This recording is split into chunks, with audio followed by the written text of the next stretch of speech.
everybody. How you doing? This is Jeff Colson, Junior Hockey Advisor. Monday night, January. I want to welcome everybody, especially anybody that's new to the program. It's funny. I started talking and we halved the audience. Don't know what happened there, but I apologize. Hopefully you'll all come back.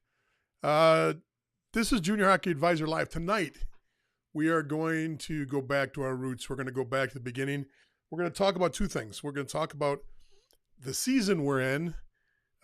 We've got so many, literally thousands of new people since I've talked about this last. So we're going to talk about, the fact that this is moving into pre-draft, draft skates. Main camps are right around the corner, a few months away, but still right around the corner. And you still have your regular season playoffs and potentially states and districts and nationals coming up. So there's a lot of things going on right now. What do you need to be doing to prepare yourself for the run? And the run being, I'm U16, I'm U18, I'm prep, I'm high school, and I want to move to juniors. There's a lot of panic. You're calling me. We're talking about this a lot. Many of the phone calls that I'm getting right now, we're talking about, oh my gosh, I haven't been tendered yet. Oh my gosh, I haven't been signed for next year. I don't have a white card in Canada to play in the AJ or the BC or wherever we're going. So we're going to talk a little bit about that. The thing that is going to be a lot of fun, though, is we're going to talk about your real opportunities at Division I hockey. We're going to talk about the numbers. We're going to break down the numbers, and we're going to assess the situation at Division I to get a real sense of what is available and what's not available at Division I. I think you're going to be shocked a little bit because a lot of you probably haven't put pen to paper yet on Division I. We're going to start there, and then we're going to finish with the discussion about where we're at and how to prepare for the next few months afterwards. So the biggest thing I want to talk about with, first of all, if you're on, jump on the comments. Tell us where you're at. Tell us where you're watching from. Love to hear from you. And I'd love to ask a question. And the question being right off the bat for everybody is, if you're involved or are looking to be involved with college hockey, how many Division I opportunities are there out there? How many Division I schools are there? So let us know where you're at. Say hi. You got any other questions? We'll answer your other questions pertaining to anything with the process later in the show. We might have a couple guests pop on. If we do, that's great. Love to see a couple of people we invited to come on. Montreal's on. Good to see you, Montreal. Glad to have you. But remember, the biggest thing we're talking about first is NCAA Division I. How many teams do you think are out there? We lost a few. We lost Alabama Huntsville. For a while, we lost Alaska. Now we're coming back, and over the last few years, we've added. Alaska came back. Huntsville's not back. We added Long Island University. We added Stonehill. We added St. Thomas. We've added a few over the last few years. So what do you think that number is? Do you think it's 50? Do you think it's 60? Do you think it's 70?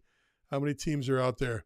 I know because I counted them all today. Honestly, before I had a rough idea, but because it's been bouncing back and forth the last few years, I did not have my exact number, but now I do. So once again, jump on, let us know who you are, and let us know where you're watching from, and throw your guess in, and also just join in, ask a question, throw in a comment. We'd love to hear from you. Okay, so the number is I had it in my head. Now I've got to look back at my spreadsheet that I built today, because I think the number is 64, but it might be 62. And I got to put the glasses on too. It's tough when you're at my age. We're at 62 teams. Okay, so where you can go to get that information, you can go to USCHO to pull them and count them yourself. You can go to My Hockey and count them there, or you can also go to Elite Prospects and count them up there too. A lot of different places to find this information, but probably the information you won't find unless you actually go and dig it yourself, is what do you think the average amount of players per team, average amount of players per team is in NCAA Division I hockey? So in other words, each team carries, you can dress 21 players, but how many do they actually have on the roster? How many kids do they have actually on the team? It used to be the Big Ten was the league that had the least, and they used to run real lean. They used to run, I want to say they were running around 22, 23 kids. But surprisingly, they're all up now. They're all up drastically. I'm going to actually give you the exact on that because I have it, and that number is just about 20. Okay, where are you at? I know I put the stat up here. Here's what happens. Right before I go on, I reboot everything, and I reboot, and my screen comes up with this real small. The screen is got its own default, and I didn't reset the default. So for me to actually look at the numbers, it hurts. So anyway, I'm going to give you a couple numbers. First of all, we're running right around 27, 28 average per team. Now, why is that significant? Well, you think, wow, 28, that's a lot. If you're playing high school, if you're playing juniors, you're probably used to seeing 27, 28 on a roster. That's not uncommon. If you're playing U18, U16, or prep, that's probably a little high. I don't know of any high school team, I should say, any 16 or 18 team that's carrying anywhere near that number. That's a very, very big number for a U18. So what does that mean when you've got that many players? Well, as well as I do, there's going to be 15, 20 guys that are always in the lineup. They might rotate a couple guys in or out. There might be the last spot of D, the last one or two spots of forward. And there's a good chance if you're a third or fourth goalie that you're just not seeing games at all for the season, that 1 and 2 are eating up all those games. That's not uncommon. So where it really comes into play where this number really comes into play is in the scholarship count. And I think that's the biggest demystifier that I want to add to your information base tonight, is the fact that D1 scholarships are nowhere near as common as you think they are. I'll give you an example of what I mean by that. Let's take a school, for example. Let me grab one here. Michigan Tech. Michigan Tech has 32 players that they've got in the program. 32. That's a lot of players. So 32 divided by 18, if you just throw that into the old calculator, I got to do the other way. 18 divided by 32. That's just 56% of the roster's on scholarship. So that means that half the roster, a little less than half the roster, is not on scholarship. Now, that can play out two different ways. That could be just 100%. Remember, every school caps out at 18. If they've had any NCAA incidents, they might only have 17 or 16. If they're playing in the Atlantic, I believe the Atlantic is up to 100%. I'm not sure if RIT was approved last year, and Union, which is not in Atlantic, but there were the two last schools that did not have scholarship ability at the Division I level, sans the Ivy League schools. So Ivies never get scholarships. We'll talk about that in a second. So I think I think RIT and I think that Union are up to speed now. Assuming they're up to speed, everybody gets 18. That's it, or less. So there's a couple ways that teams do this. Some teams say you come in as a freshman, you're either a scholarship player or you're not. They run 18 full scholarships, and anybody else is a walk-on, no matter how you want to categorize their walk-ons. There are other programs that say, hey, look, you come in and as a freshman, you don't get any money. The second year, you get 25%. The third year, you get 50%. The fourth year, you're at 100%. That's just an example of a way schools could actually do it. So if they bring in 4 freshmen, the 4 freshmen are on 0 scholarship. Now, things may be fair, but they're not equal, meaning everybody might have a chance to have money at some point, but it doesn't mean that everybody is on the same deal. Okay, schools do not have to disclose exactly how they do their scholarships, player to player, to the other players. Some might say, hey, he's a really key player, we're going to put him on 100% as a freshman. And then they could have, I can tell you right now, one of the most, an NHLer at the University of Michigan, who was a big part of the team and was one of their captains that graduated last year, did not have a scholarship the first 2 years at the University of Michigan. Ended up being a full scholarship captain on the team, but that happens. That's the numbers game that's played. Especially at Michigan when you're bringing in first rounders. I don't think that they're bringing in first rounders without having a 100% scholarship. I just don't believe that that's going to happen there, as the other power schools in that situation. If you've got that kind of talent, they're going to be on scholarship 100%. Now, what that does is that means there's a lot of guys that don't have scholarships at these schools. Remember, 32, 28, 30, 30, 30. I'm counting the roster sizes just going down the list.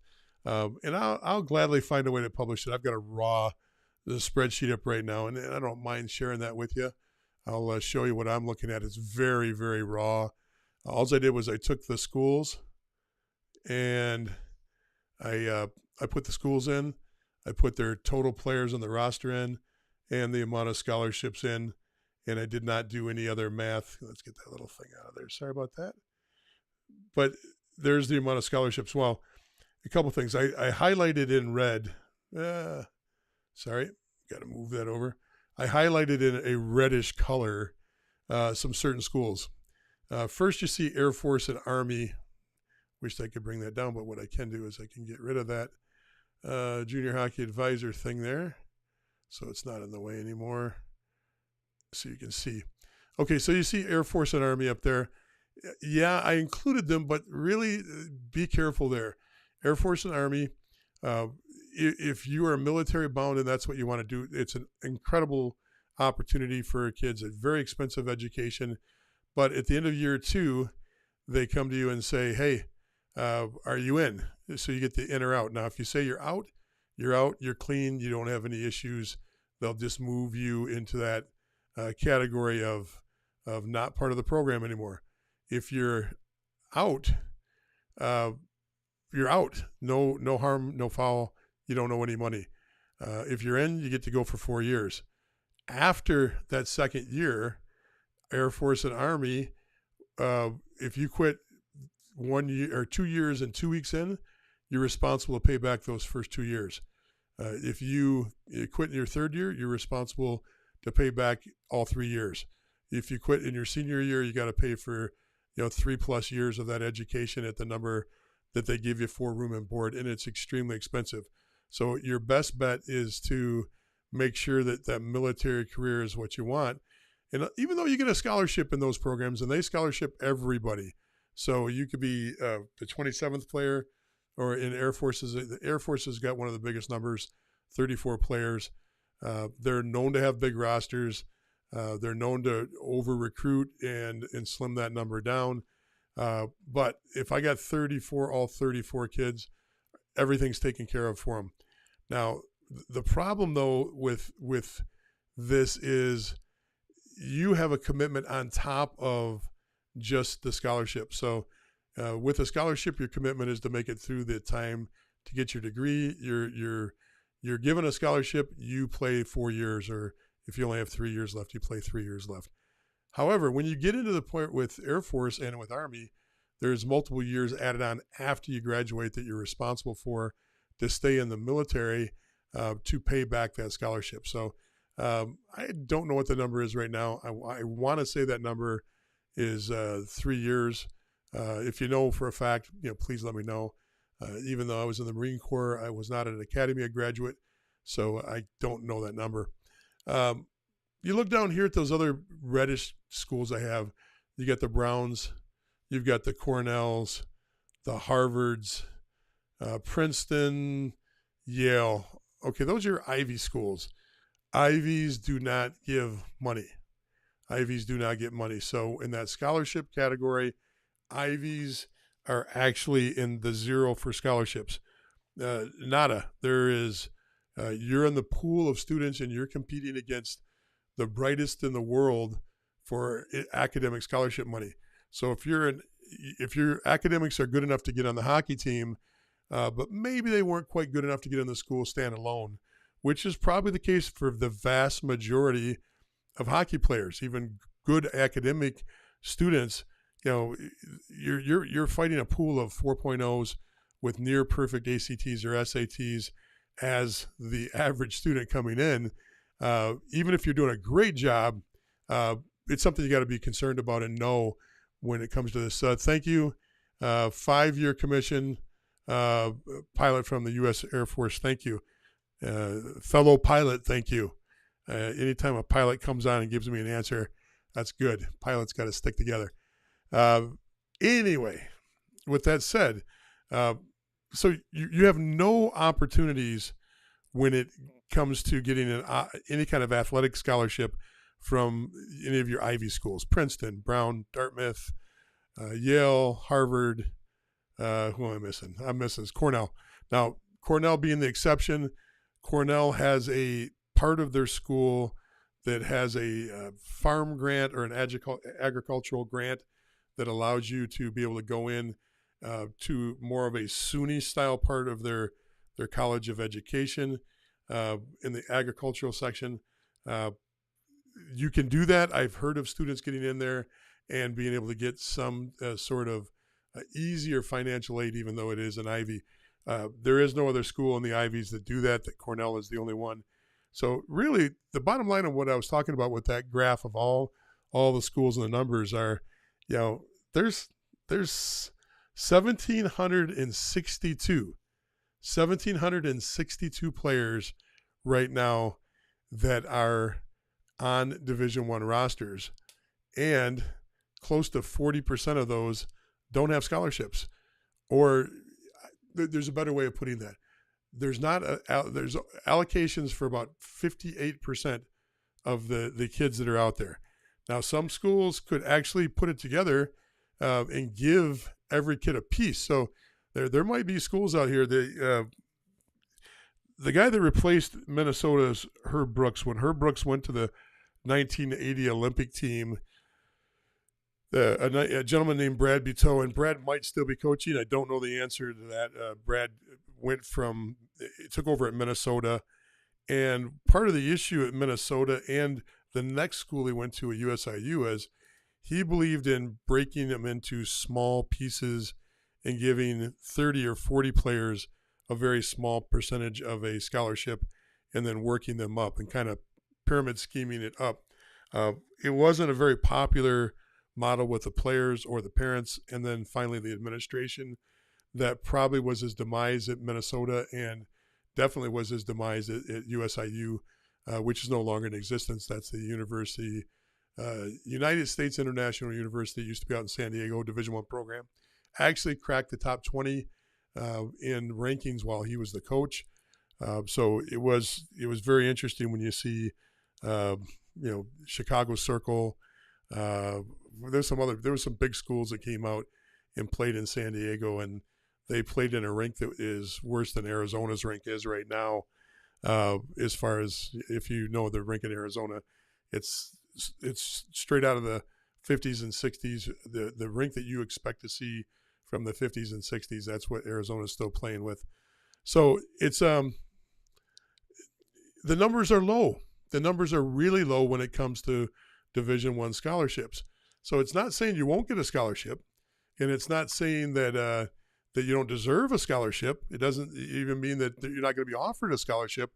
I just think it's very, very important that you understand the numbers behind it.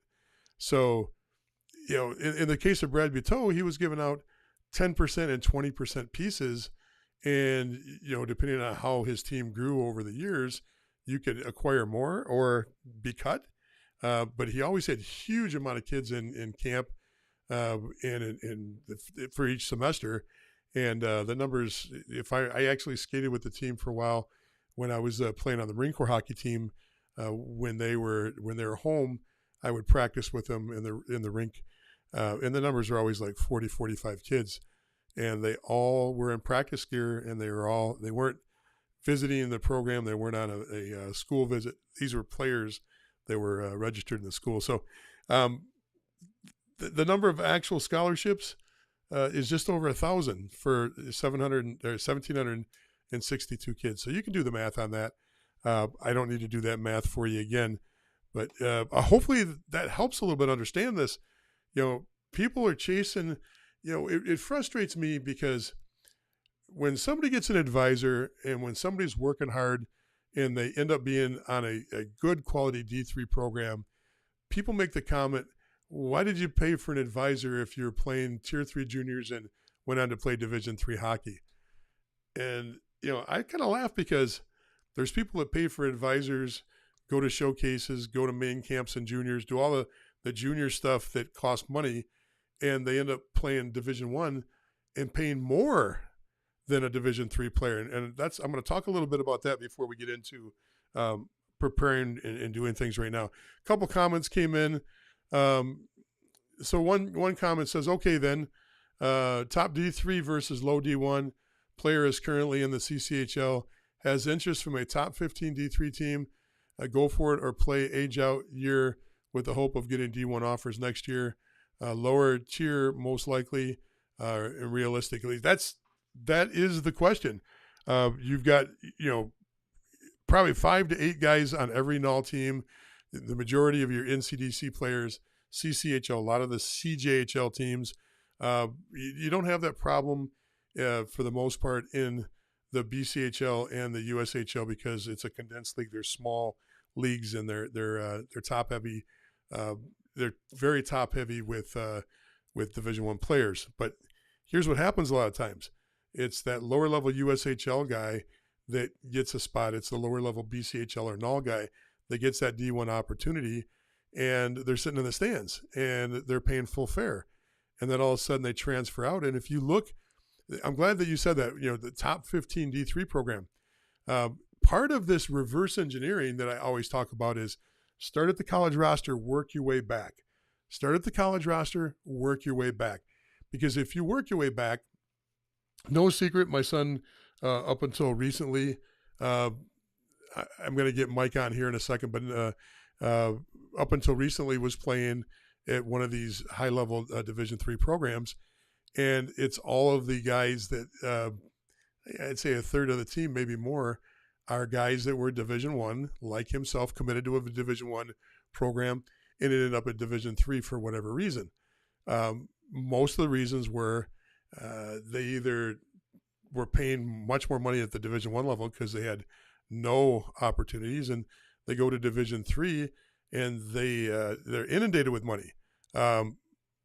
So it's very interesting. I got Mike Bloom on. Mike does our Wednesday podcast, our Junior Hockey Live, and I thought I invited him on tonight to kind of add some color to this because I thought it'd be a good discussion tonight. So let's jump on and get Mike on and say hi to Mike. Mike, how you doing, bud? Hey, Jeff. How you doing? What are you, 13? What's that? What are you, 13 years old? What's up with that? Well, I'm just popping on, so I didn't have a chance to do my hair like you did. Yeah, my hair. You know what's embarrassing is I got cameras everywhere now. And I'll turn on a camera and it'll be from up and behind me. And if I have one of the lights that are from behind me on, it's like I look completely bald. I mean, like completely bald. And it looks like there's nothing there. The way the camera hits it, just like if I do the angle right, at least it looks like I've got some hair, Right. But you get that light coming straight down on it. I look like I'm, like a bald guy. So anyway, maybe I should start wearing my hat backwards. How much you listen to? I don't know where you jumped in at. The topic that you were just talking through is what I heard, so I didn't hear anything before that. Okay. So anyway, that's the part about the question that was just thrown out. Realistically, what should you do, D1 or D3? Well, part of it's ego. The majority of it's ego. If you set ego aside, there is a very logical answer. That top level D1 or D3 programs, and these programs are Geneseo, Adrian, of course, they won it last year. These are the Uticas. These are, sometimes you get some of the Nescacs, the Middleberries that pop up and are extremely good. These are the Plattsburghs. These are the Wisconsin Stevens Point. These programs are incredibly good hockey programs, and you're not getting less ice time as far as practice. They're practicing just as much. You might get less ancillary attention. Your head coach is full-time. Most of the time, you might have an assistant coach that's full-time, and then it falls down from there. You might be sharing your trainer with the wrestlers and the volleyball players. You might be sharing your trainer with the swimmers and soccer players and yourself. So you might get less on the training side. So any of your recovery time is going to be different than a D1 program. A D1 program might have a head trainer, 2 paid assistants, 3 interns. You might have 5 people that are taping, ice baths, recovery time, helping you with your diet, doing all those things.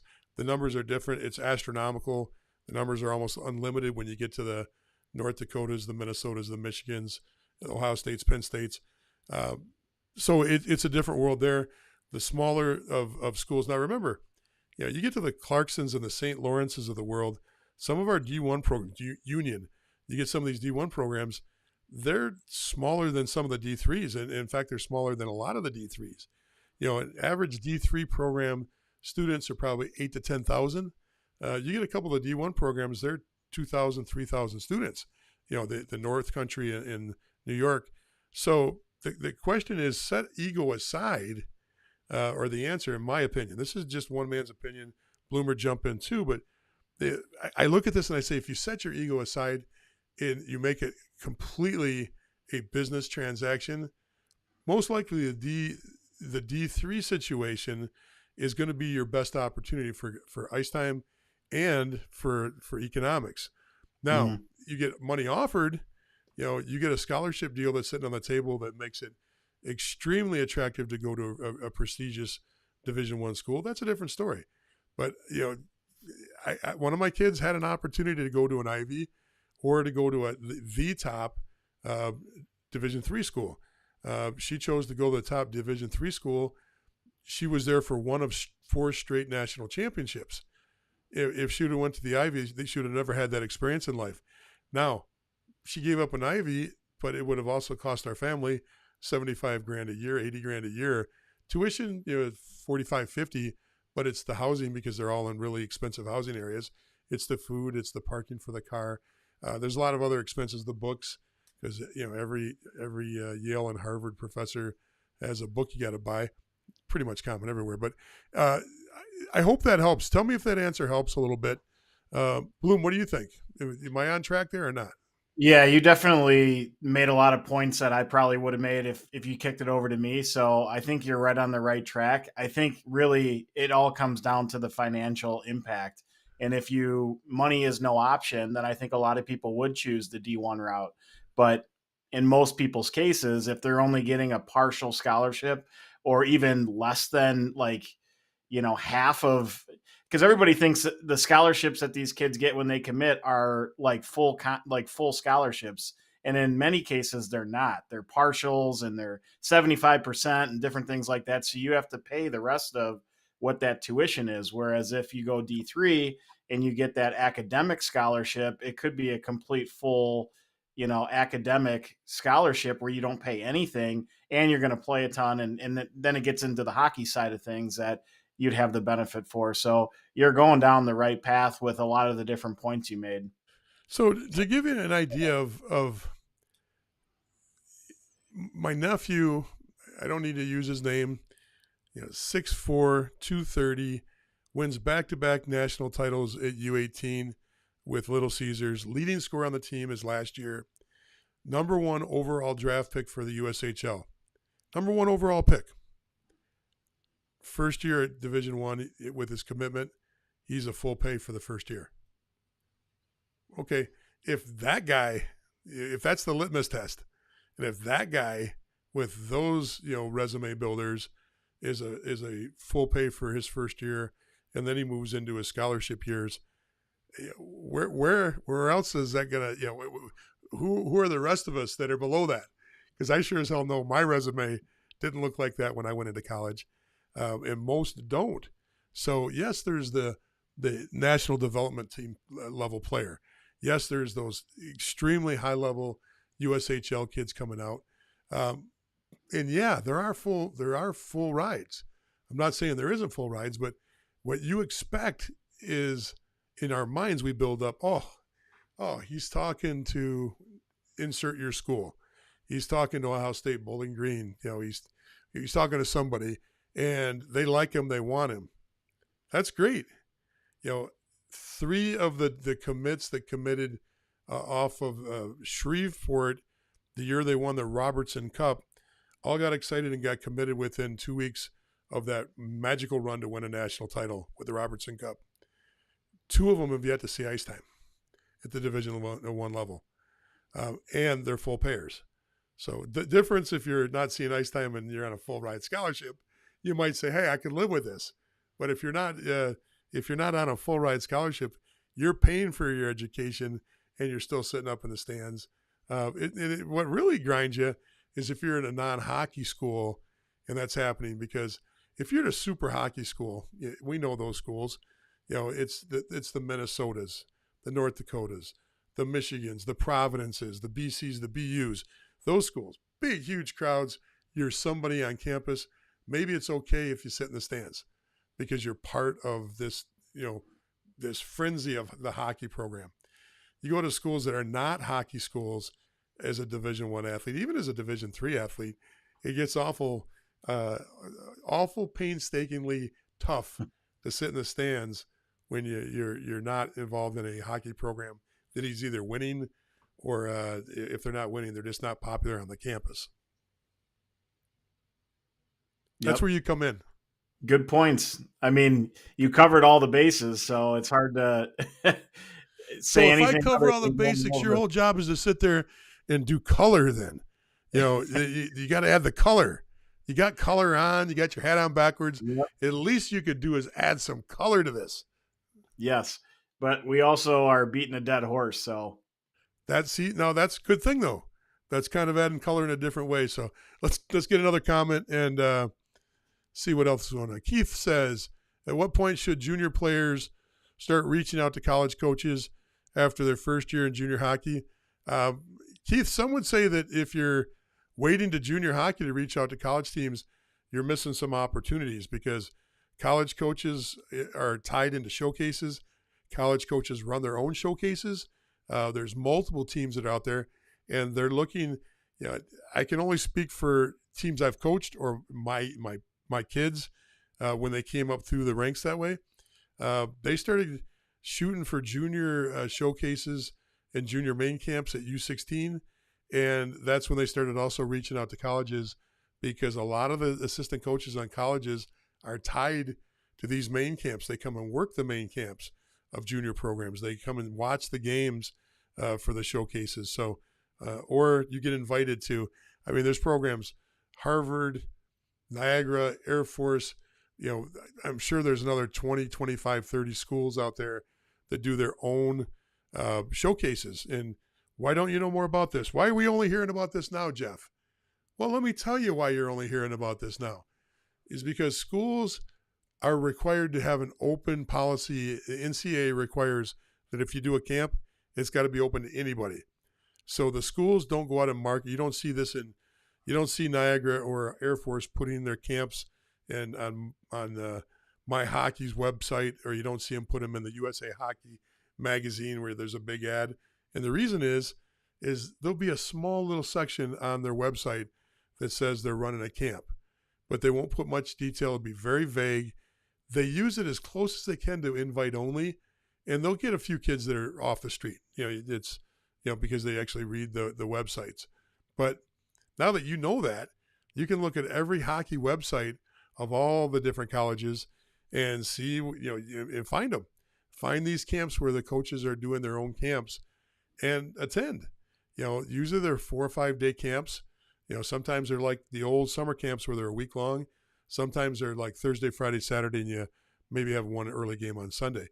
But they're extremely good to get a chance to talk to college coaches, break in, build a little relationship, tour the campus, tour the locker room. So take advantage of that. It's, in my opinion, it's extremely worthwhile to do that. What do you think? Yeah, and I think if you're already playing juniors, talking with your coach and having them reach out to their network, everybody always jokes on how small of a community the hockey community is, and it really is, and it's a lot of relationship based type conversations. In many cases, with us being at the North American League level, a lot of the kids that we're scouting to possibly bring into our league, a lot of these colleges already know who these kids are, and they're more having conversations with us and recommending players based on what they've seen. And we're recommending players to them on who they should start looking at if they haven't already. So just having those conversations, and it could be with your midget coach. I'm sure they have connections to different people, and it kind of gets the ball rolling if you're a little bit of a younger player, or maybe you got, passed on in the USHL phase 1 or phase 2. It's just something that you want to start having those conversations using the network you have to reach out to their network, and it just kind of spreads from there. But, I would say that's a huge piece of it. And sometimes your player might already be on the radar of different teams and you just don't know it because they haven't reached out yet. They're more sitting back and watching how your player is going to progress and develop, because in many cases, they're not going to commit to a player until their last year of junior hockey, unless they were one of those kids that got committed early when they were 15 and 16. And they're more, I would say, USHL bound than they are more NCDC or, NUL or one of the other junior leagues outside of the USHL bound. Yep. Yeah, I agree. So hopefully that helped, Keith. I don't think it can be too early, and I don't think you really need to wait for juniors. If you're already in juniors, hey, look, this is, salespeople call it dripping on people. Yeah, a salesperson wants to drip on somebody 7, 8 times by getting their product out in front of them, pitching the person, reaching out to them, sending emails, text, whatever it is. And it's not much different here. You want to build a brand. You want your name to be a brand. And one of the things I always talk about with building a brand is, having those 2 or 3 catchphrases that everybody is synonymous with when they're talking about your player. So let's say I have a son, little Joey. Little Joey, it looks exactly like me, good looking guy, good hockey player. Mike's his coach. So I go to Mike and I say, Mike, if we were going to summarize in 2 or 3 just phrases, what would you say about little Joey? And Mike gives me 3 things. He says, great shot, heads up player, good in the corners. So the message I'm trying to build is a message with my emails, my texts, and this could be the parent working for their kid behind the scenes, which happens a lot with a younger player. That 16, 17, 18-year-old, they got a lot going on hormonally, girls, jobs, hockey, academics. It's okay for a parent to help draft. It's okay. You can't send the emails under your name, but it's okay for you to help draft and get information out to them. Just if you're a lawyer or a doctor, don't write it as a lawyer or a doctor. If you use therefore, they know it's not coming from a kid. If you put any kind of prepositional phrases in there more than one word, they know it's not coming from a kid. So let your kid have the final edit because they'll call BS to a lot of parent talk. And if you brag too much in there, you should have seen him, how good he looked when he came out and shook the hand of the opposing coach after they beat him 5-1. Yeah, no. Basic facts. Here's what I do. And then my catchphrases. I'm good in the corners. I got a great shot. I play heads up hockey. Whatever those 3 phrases are. You got a power skating instructor. You walk him through what Mike said. You say, I go to my power skating guy. You go, hey, look, I talked to the coach. I think we're all in agreement that these are the things we would talk about if anybody asks. Do you agree? Yeah. So what's fun about this is when you finally get full circle and you get recruited and the coach talks to you and goes, hey, everything we're hearing is that you're a heads-up hockey player that's really good in the corners and has got a great shot. And you're like, this works. It does work because you're going to put time and effort into making it work, and you're going to triangulate around those phrases. And every time you email, you touch on those things. You don't have to kill it. You don't have to go into 500-word essays, but it can be just punching at those things and watch what happens over the course of the next season. And build your team. Ex-coaches, current coaches, your power skating instructor, your advisor, getting them all on the same page so that when they're talking, they're all talking the same lingo. If you get the advisor, and you might want to start with the advisor and kind of get their assessment, because they tend to dominate the conversations with the D1 coaches. So it's probably a good idea to start there. Thoughts, Mike? Yeah, and I think whatever points you're putting in there of what you are as a player, make sure that those actually match what you are as a player. You don't want to just use buzzwords because they're buzzwords, and then if anyone comes to watch a game, or maybe they pull you up online and watch a game, and they're not seeing what you say you are as a player, that's not good. Yeah, if you can't lift the puck, don't be saying that you got a bomb from the point, okay? That's, or don't say you go to the dirty areas and the whole game you're playing around the perimeter. Yeah, that's true. You don't want to do that either. So, Mike, we're going to talk now about the preparation period, which is, we're right in the middle of it now. This is the prep for getting ready for playoffs, pre-drafts, main camps. What are your thoughts? As far as like what a player or family should do in this case? Right now, what should you be doing? What are we doing right now to get over that hump and to get ready where do we start? Do we start by building the calendar? Do we start by, think reverse engineering back from the colleges we want to go to? I'm trying to help you here. Yeah. Well, I mean, there's so many different directions we can go in, but obviously for your own, only one, my direction. Yeah, exactly. For your own team, the best thing you can do is, put a lot of your focus into finishing your year as strong as you possibly can, especially if you're going into playoffs and things like that, because those are critical moments. Those are usually pretty close competition games because you're either in the playoffs and things like that. So a lot of times scouts like myself and Jeff, those are the games we really want to see because it's a little bit more equal talent, again, high pressure moments and things like that. So if you excel in those moments, that really looks good for you. So that's the first thing that you can control and take care of is your own preparation and you're controlling your work ethic and your compete when you play in those games. You can't always impact your outcome, not only from your team standpoint, but even from a scoring standpoint. But a lot of things you can do within that game is under your control.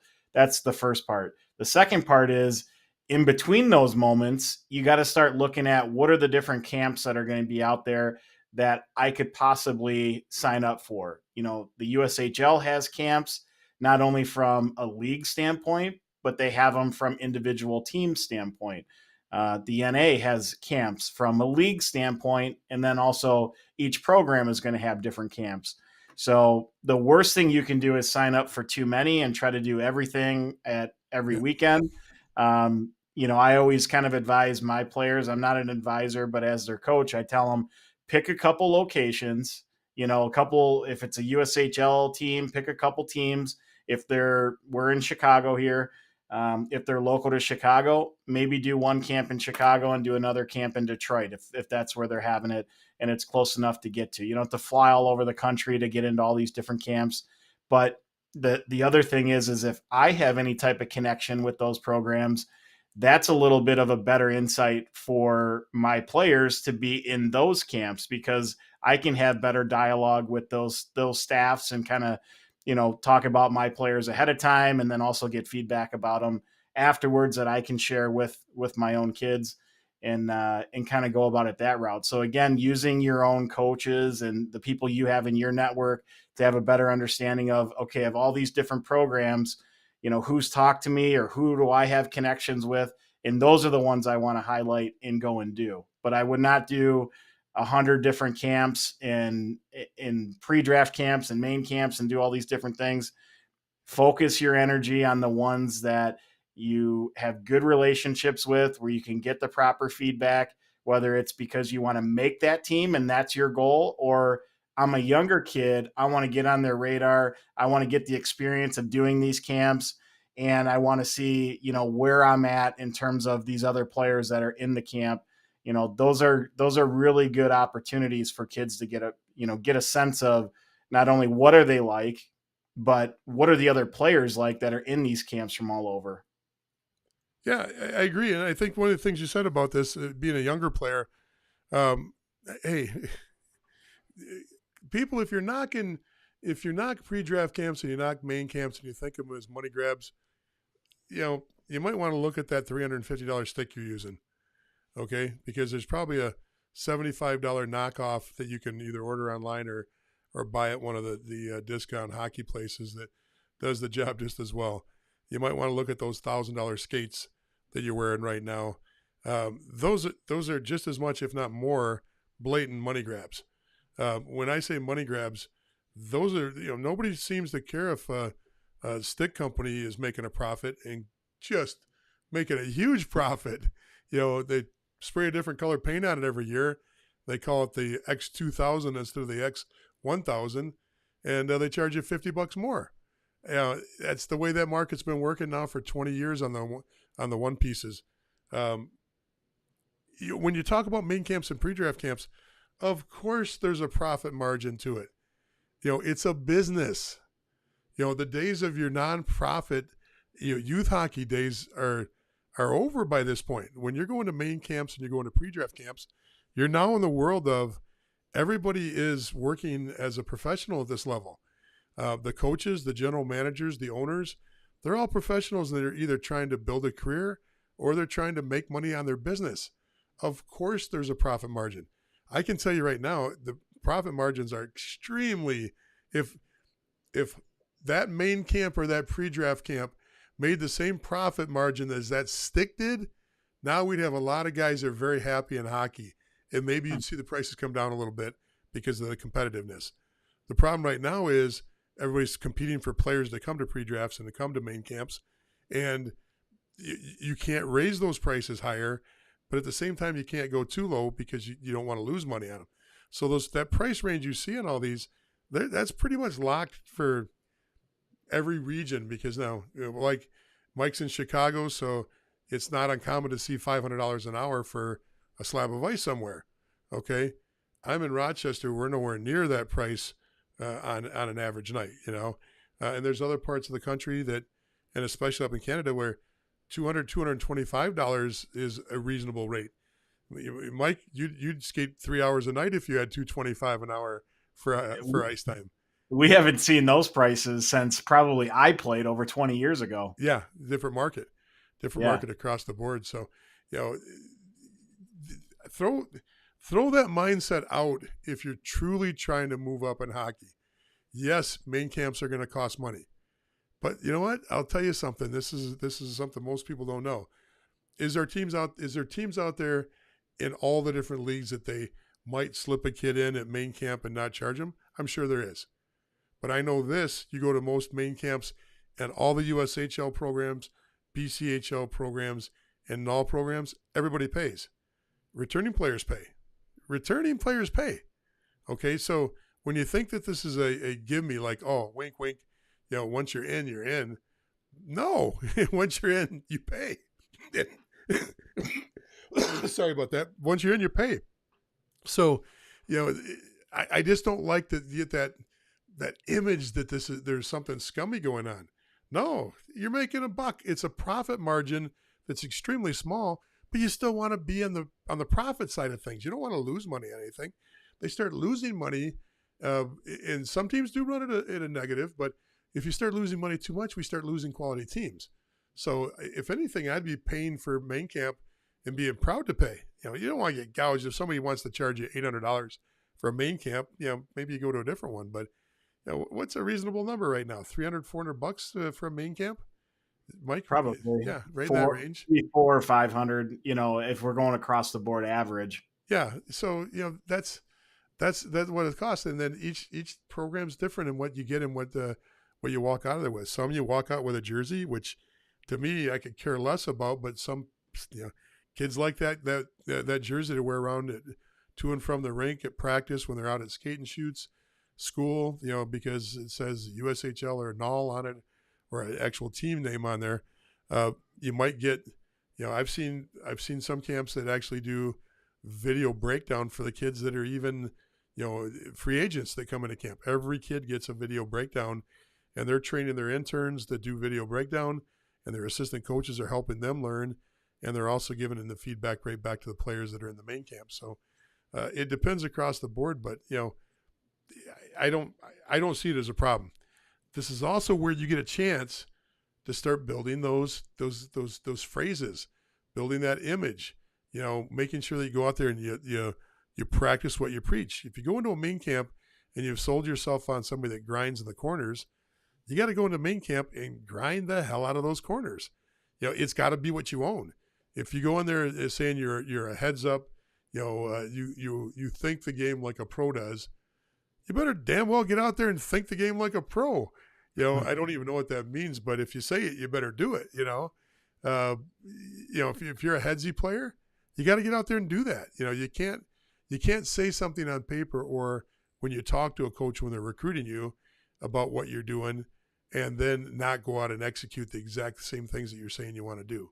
So, yeah, I think the money grab thing is something that gets thrown around all the time. I mean, I hear it a ton, and it's something that we always have to try to navigate around, not only from the standpoint of being on a junior team and having these camps, but then also, for the people who don't know, I coach a U18 and a U16 team. So, a lot of my guys are getting a lot of these emails and whatnot. And, unfortunately, there probably are some programs or experiences where, the competition there hasn't been as good as it probably should. And that's where some of that narrative grows and gets legs. But there's also a lot of programs that, do it the right way and have really good, camps and good players at those camps. And the kids that are at those camps get opportunities to either be tendered or drafted and different things like that. So I think it really comes down to, you have to manage your expectation on why you're doing the camp. If your expectation is only, I want to make the team, then you're probably going to be disappointed in any of the camps that you jump into, because It's very difficult to make teams. And the reality is the sooner you get the experience of being in these camps when you're a younger player, the less, I guess, of an adjustment you have to make when you actually are old enough and at the ability to make one of those teams, because you've gone through that experience. You've gone through the stress of what those camps are like, the amount of games you're playing and playing with different players with literally no structure. And sometimes you're a right wing on one shift, and the next shift you're the center, and everybody's kind of all over the place. Learning how to play in that environment alongside of other guys you don't even know, that's an experience point that if you're only doing it when you think you're absolutely ready and you're 18 and you have no more midget eligibility, and that's the first time you're going to jump in and have that experience, you're probably not going to do well because you're not used to what that environment is like. So you have to do these things. Yep. And then the other thing is, when it comes to people talking about money grabs and whatnot, so if you sit out and you do none of those things, you get zero exposure. So that's not good either. So that's where you got to kind of look at which are these different camps you're going to join. And like I said at the beginning, don't do all of them, but do your homework and figure out which programs do a good job, which locations typically have good players that join these, and talk to your different coaches and find out if they've got connections, or if you've had any conversations with these programs in the past and they really truly know who your player is. Yep. Do those. So you brought up some things I wanted to kind of, well, first of all, I'm Jeff Colson. That's Mike Bloom. We're here talking junior hockey advisor stuff. Neither of us are advisors. We both work at the player development level inside of the North American Hockey League. The biggest thing about this is when you do that, well, first of all, go back and go to YouTube, subscribe, sign up, Junior Hockey Advisor. Watch the first part if you came in late. The first part talks about the actual amount of scholarships out there available at the Division I level. And then we got into a discussion about D1 or D3. Great conversation. If you came in late, make sure you go onto YouTube. This will, as soon as we're done it gets uploaded so you can watch it on Junior Hockey Advisor. We do this once a week. Wednesday, we do Junior Hockey Live. There we talk about players, we talk about teams, we talk about leagues. Here we talk about the progression and what to do to move up the ladder from 16's high school prep and get into the junior levels and even ascend through there. Now, one thing about this, Mike, that I was thinking while you were talking, because when you're talking, I totally drift out sometimes and just think about other things. But you could probably see that look on my face where I'm just cheeseburger or nuggets. Cheeseburger. I see that thought bubble right above your head. You see the cheeseburger on this side and the nuggets over here, and I'm going back and forth. You're trying to combine them, so it's all in the same option. A cheeseburger flavored nugget or a nuggets inside of a cheeseburger with lettuce, tomato, and ketchup. I'll take both. My son made cheeseburgers for dinner tonight because he's home from school, and he doesn't really know the difference between well done and raw yet. And he was going hockey puck or what? What do you call it? Is it what's it called when you eat the raw hamburger? The beef tartare. Tartare. So yeah, we had cheeseburger tartare tonight. Yep. Whew, it was interesting. And you just kind of smile. Everybody kind of got up one at a time, went over to the microwave, and threw it in there for 2 or 3 minutes. Give it a little gray color in the middle there, Yeah. Okay, one thing when I was sitting there thinking about when you were talking was, the case for pre-draft. Now, many of you out there, I've already been to pre-drafts, and you go, well, I made it to main camp last year for the NCDC. I made it to main camp for the NAL, the USHL. It doesn't matter what level, your USPHL premier team. It doesn't matter what level. You made it to main camp. And this year you want to try a different team. You didn't make it last year, or for whatever reason, you're going to a league where, you use the pre-draft. Here's why. Yes, it's a weekend. Yes, it's going to cost a few $100.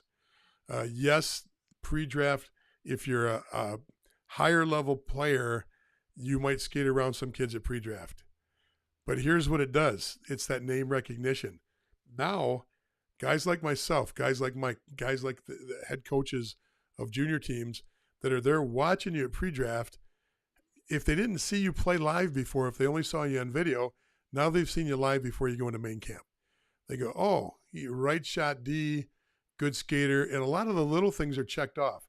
Can he skate? Can he pass? Can he shoot? Okay, does he have any ice awareness? How's his gaps? How's his play in the corners? All those things are checked off. So now whether they're looking at how you compete against better talent. So I would absolutely take advantage of any pre-draft as long as that pre-draft is leading you to the camp you want to go to. I wouldn't go to pre-drafts just to go to pre-drafts if you don't plan on attending the main camp. But if your main camp in June, July is for Dubuque, or it's for the Junior Bruins in the NCDC, it's for Maine and the NAL, and you weren't on that team last year, go to the pre-draft so that you get that name recognition. You got hey, look, we sit up there at pre-draft. What do we have? 5, 6, 7 coaches all sitting next to each other, and every time there's a dead play, the whistle blows. What'd you think about 7? What'd you think about 4? What'd you think about 8? And we're watching our own guys, and we're watching whatever we're focusing on, but at the same time, there's a lot of collaboration there. So when the game's over and we all go in the back room and we're sitting around talking about, yes, at pre-draft this actually happens. Okay, it's not the grab you think. There's a lot of hard work that goes into pre-drafts on trying to find out what kind of talent you got there and who can actually move on. Now, is there some kids that move on from pre-draft that are young? Yeah, but that's part of it. You want those young guys to get hooked, so they want to come back when they're older guys. So if you're a good young player, you might get invited to main camp, even though there was an older player that manhandled you a little bit, or maybe was a little bit stronger in the corners. But it doesn't mean they're going to be the better player at the junior level than the young skilled player that just needs a little bit of seasoning and size. That's a good way to play it. You don't want to send them in there as tartar. You want them to get a little seasoned, a little bit of, brown meat. Get rid of the pink in the middle a little bit, Oh, I'm still shuddering from that experience. I might keel over, feeling kind of dizzy after that meal. No wonder you called me in just in case, right? Just in case I passed out. Hey, greetings from Michigan. I'm not sure who sent the message over from Michigan, but thank you so much. I could probably figure it out by going on one of our Facebook pages and find out. But remember, YouTube, subscribe, like us, whatever they do, follow us, all that fun stuff. Go and do that because the conversation we're having now, we haven't had in probably a year and a half, 2 years on the show. This is the start of that time where we've had so many thousands of new people join. We got to go back to the basics again and start talking about these things in detail. Talking about how do you figure out, if I want to go to Michigan, how do I figure out to get, and I'm a U16 player, how do I figure out how to get from here to there? If I want to go to St. Lawrence, here to there. So you guys can't see my hands, but I'm using a lot of Italian gestures. Here to there, here to there. Okay, so yeah, but I did a DNA test. My wife got me a DNA test from for the Christmas season is one of my gifts, and I have a feeling that my Italian card is being ripped away from me. I think when I get it back, I'm going to find out that I'm like 6% Italian, and this whole time I've been thinking that I'm much, much more Italian. So, I don't know. If you get something that accurate that says you're 6% Italian, you got a much better DNA type test than I had, because it literally came back as like Eastern European, which is such a wide range. Yeah. It's like, I don't know. okay, I don't know what it comes back with, but yeah. I thought it was pretty interesting. We watch a show on PBS that goes through. They take celebrities and they take them back and they build their history out for like some of them 300 or 400 years, and they did Clint Black, a country star, and he's like 1% African American, and he comes from they said that he came from a family that had 16 slave owners, and I'm like, no shit, you got 1% black, and you knew that of 16, there's going to be a little bit of something going on somewhere, but a great show and very, very interesting show just to see how all the different ways they can angle back and find documents. And my wife's really into that. I'm not. So I didn't know that you only had to swab your mouth. I thought you had to fill up that test tube with different fluids. So you had to replace the test tube. So that wasn't fun. Well, going back to hockey. Okay, sure. Go ahead. I will say, to your point, just to make sure the audience is, picking up what you said before, it is really important that if you do go to a pre-draft camp, because if you're dominant there, right? Because you go to pre-draft camp and you advance out to main camp, the level of the camp, it explodes as far as like how tough it is, because you got all the returning players, you got all the drafted, tendered players, things like that. If you do really well at the pre-draft camp, everybody on that staff is going to be talking about you. We can't wait to see this kid come to main camp because he did so well at pre-draft. So now they're already starting to think like, we can't wait to see you as a player. If you completely bypass that and you're just one of the kids that signs up for main camp, you really have to show well. Just part of the pack. For us to even realize who you are. You're just part of the pack.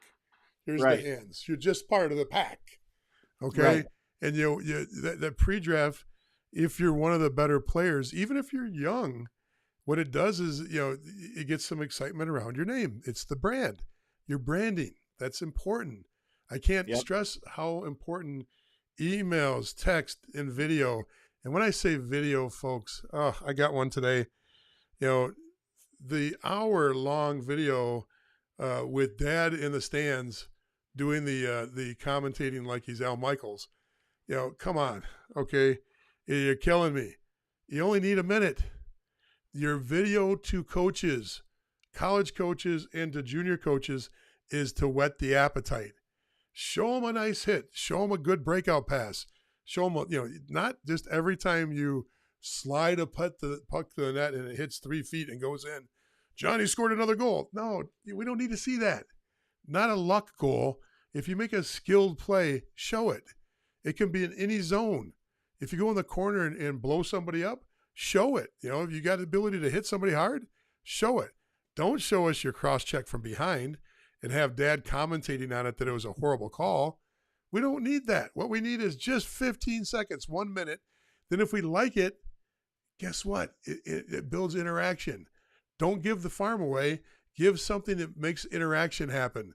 That is going to help you much more than Pop's up there going, well, he's got the puck on the left side of the ice, and he passes it to number 7. 7 gives it back to him. Score. Wasn't that the most beautiful goal you've ever seen in the history of hockey? No, don't send me that stuff anymore.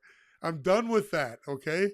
Just done with it. Today was just a killer. If I kept it, Mike, I'm going to send it to you so you can enjoy that one.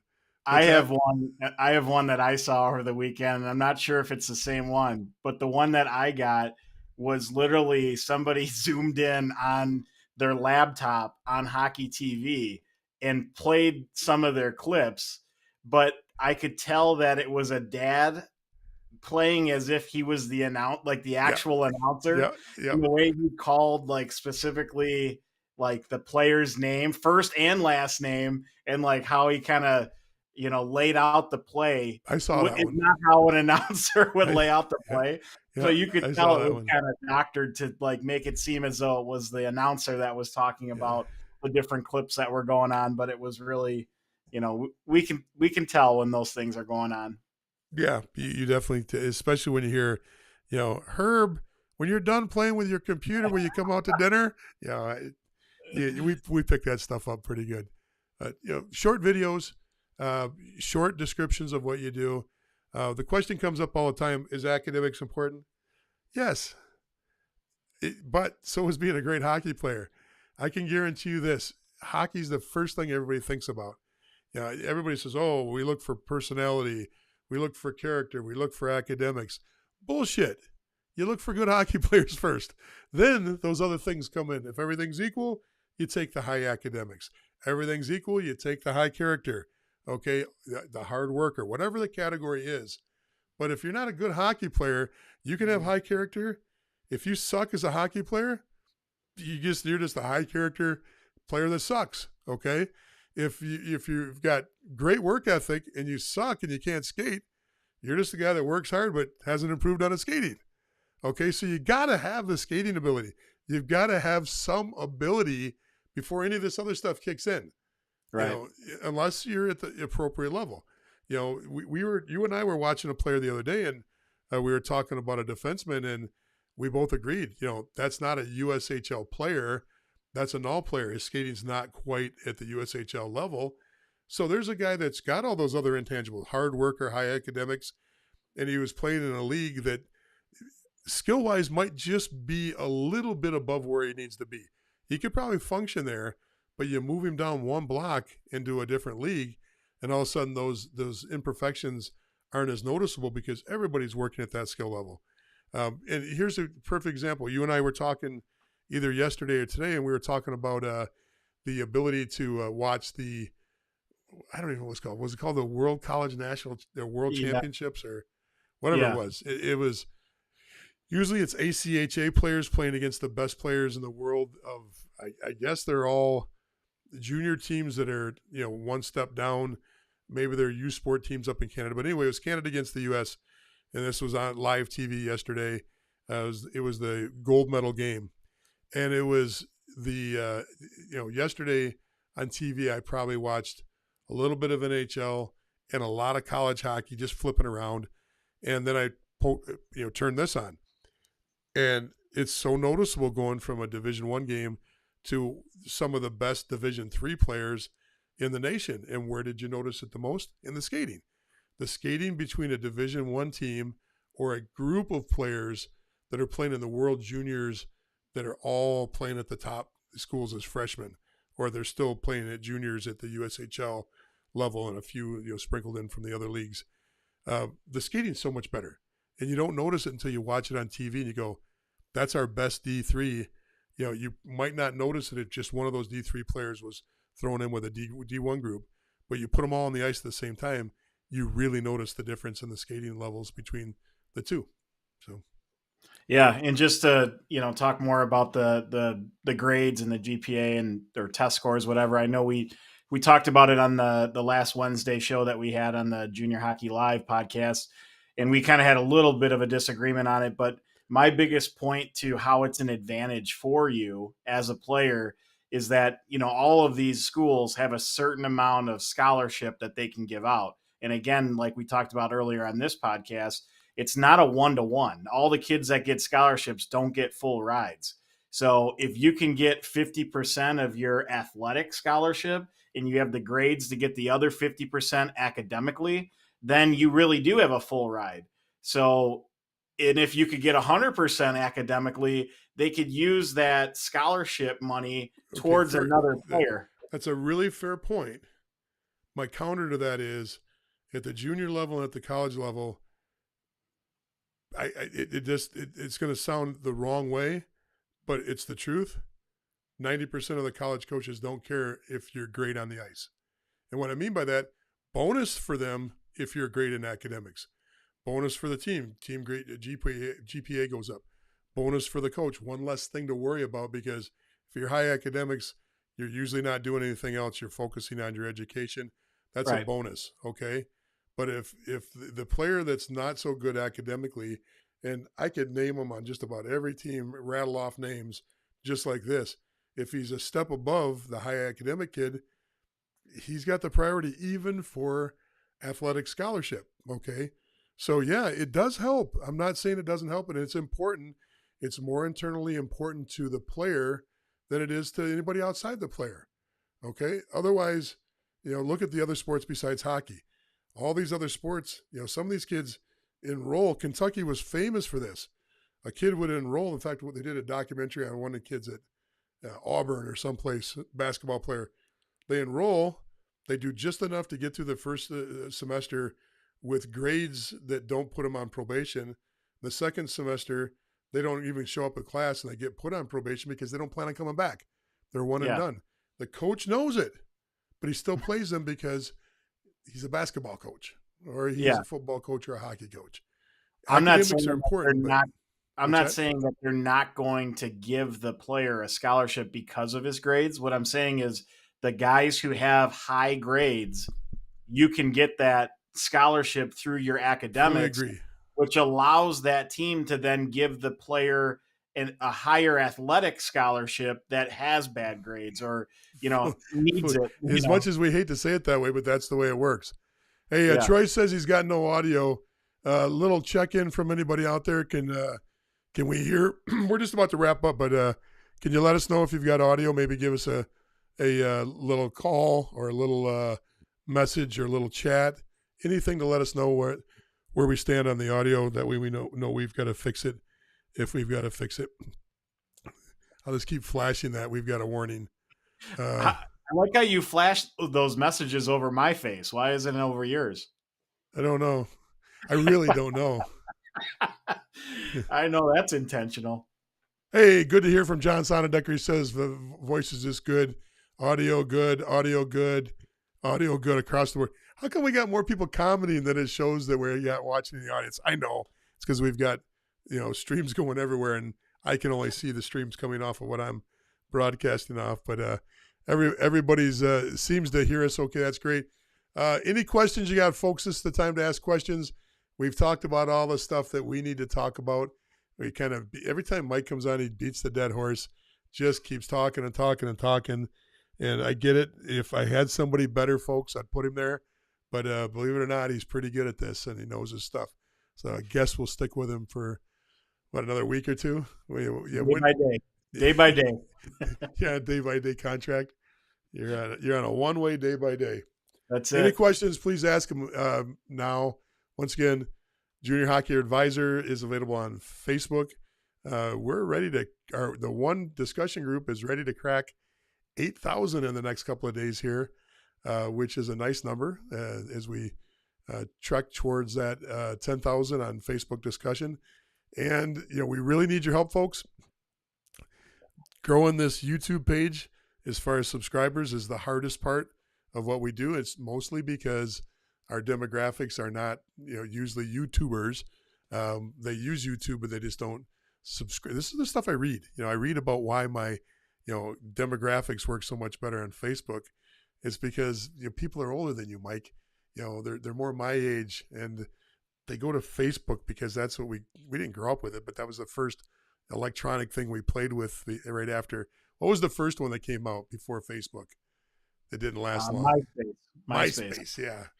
Once we got kicked off on MySpace, we went to YouTube. So we do need not YouTube. Facebook. Facebook. Sorry, kids don't use it because you're on it. That's why. Right. That's right. Okay. Let's see here. Steven says, looking forward to 8 teams in the NAL East with the addition of Rochester.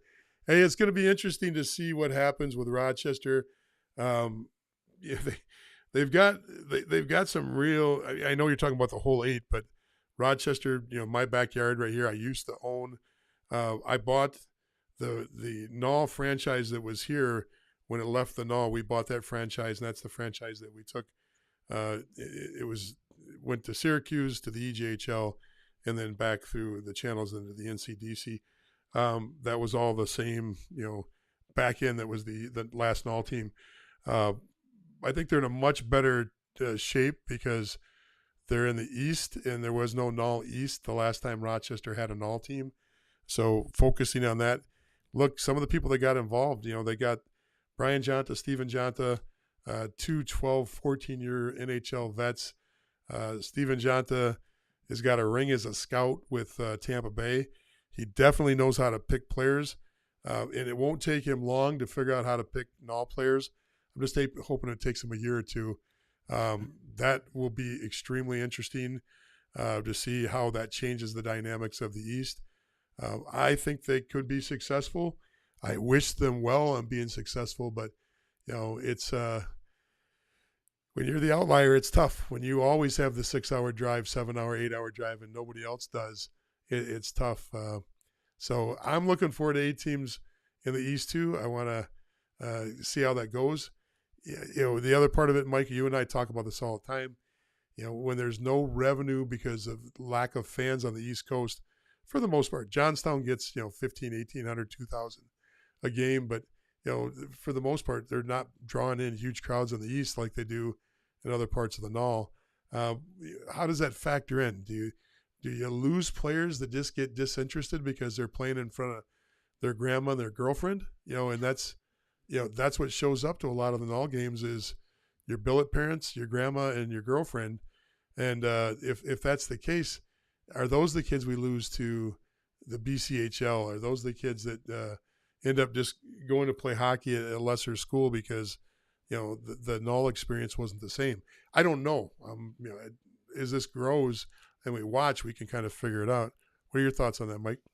Well, I think for them, because a lot of the other teams within that East Division aren't receiving huge crowds either, that it's not like they're going to be the only ones that aren't going to have a large presence, in the stands and whatnot. So I think the key is, obviously winning is great, but they have to be able to advance their players into Division I and, get a good group of guys that have that pipeline into D1. That's got to be the goal. And if these kids can stay local and don't, local being East, or if you're a New York kid staying in your state, instead of going out into the BC or the AJ, or, if you're not a USHL kid, as long as you're getting into that Division I, territory of a scholarship and whatnot, then I think the program will do well. Yep. So right as soon as we get that, we've got Weave Tastic coming on, and Weave Tastic is this a Weaver, one of the Weaver family members out of the Odessa area with that name? Yeah, that could be. Let me know if that's the case. But Weave Tastic says 9 teams in the NAL South next year. Any rumors that a current team is moving or folding? Hey, look, see, that one goes across both of our faces. You see that? Okay, guess it's just on how big there's always rumors. We can start more rumors. 5 teams are leaving the South. I haven't heard anything. Of course, it's this way in just about every sport. Teams that are on the bottom, there's always talk about teams that are on the bottom about what's going to happen. Is it change of management, change of coaching? Is it a change of ownership? Last place teams usually get attention from the league side of things, especially if it's consistent that you're in last place. So, you can see who's on the bottom of each division and kind of speculate there. But I have heard no. I mean, we had a little bit of an insight on the Colorado team coming in. We had a little insight on Rochester coming in, and my stance on that stuff is never to run with the rumors. Wait till it gets published and try to be fast on getting the information out once it's official to everybody that's listening and watching or watches us on Facebook or YouTube. But no, I don't know, Mike. What do you think? I haven't heard anything even on the rumor side that I'd be worried about, or I don't think I'd be worried about it. It's just I haven't heard anything yet. Yeah, I haven't heard anything either. So I think everything's status quo with them just adding a team, but things can happen. It's not unlikely that a team would change ownership and the new ownership wants to move to a different location. Who knows what happens, but as of right now, I haven't heard anything. So anything else would be something that just kind of happens. Well, think about it. Has there been a year we haven't had? I mean, you had a team that moved to Kansas City, that moved. Where's the Kansas City franchise now? Is that? Was that Danbury? No. It's in the South. I understand where it's at, but Kansas City was the Scouts, right? Or that was their name, and then weren't they came from from Springfield, I think, and moved over to Kansas City, and now they're wherever they're at. North Iowa. Amarillo moved their franchise up to they're the Bulls now. Yeah, North Iowa. Not North Iowa, and a new Amarillo ownership group came in.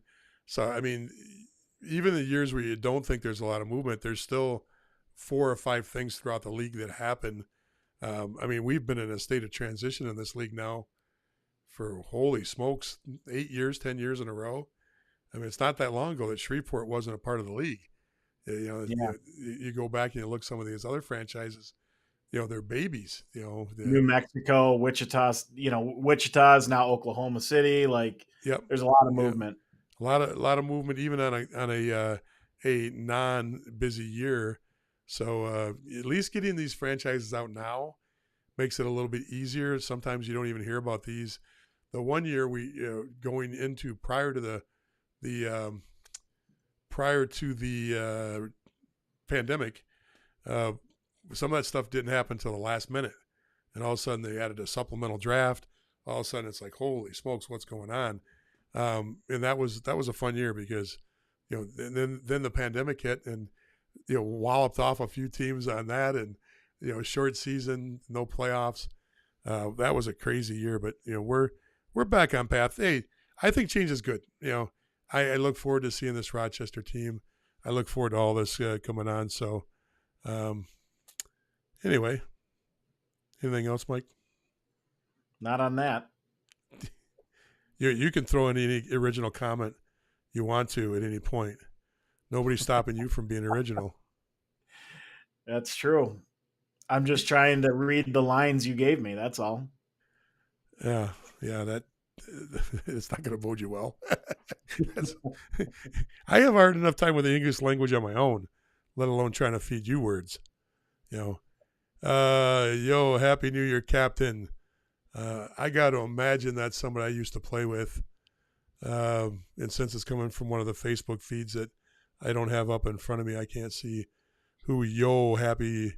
There it is. Mark Rohrman coming in heavy from New Jersey. Mark, what's great about having Mark on this? Mark is our catalyst. He's our spark. When things get a little bit low on the discussion page, Mark will come in with a doozy or two and just wallop a few people with, sometimes they're just coming from left field.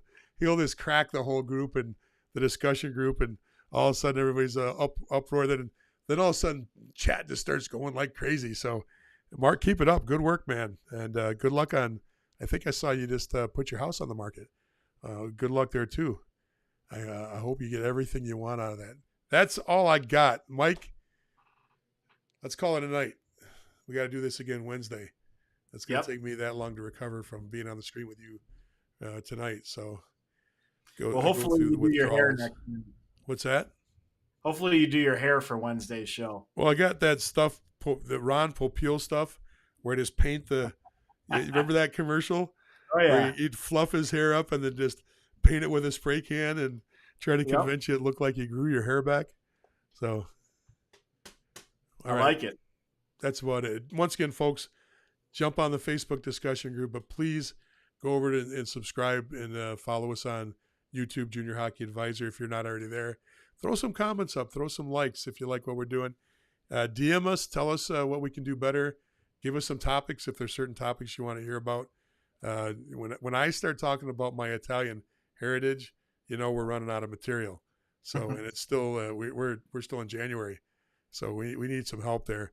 And Mike doesn't come up with anything originally, hasn't since he's been involved. So, you're the host.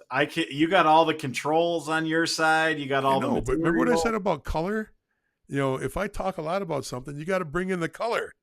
Yeah, but when you talk for 25 minutes on one topic and then you kick it over to me, I can't add another 5 minutes and have a 30-minute segment on one topic.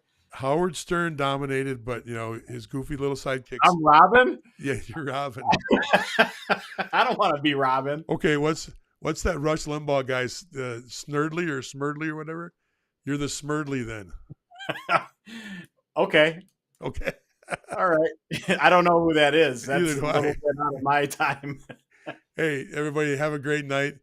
Don't forget Wednesday night. We're going later, aren't we? Or are we going earlier? What did we decide? Later? Yeah, I think later. I have a game at 6:30. Yeah, so we'll be about an hour later on Wednesday than normal, but we're still going to do a Wednesday broadcast. You can talk about specific leagues, specific players, specific teams. That's what we cover on Wednesday. Look forward to it. Good night, everybody. Take care. Take care, everyone.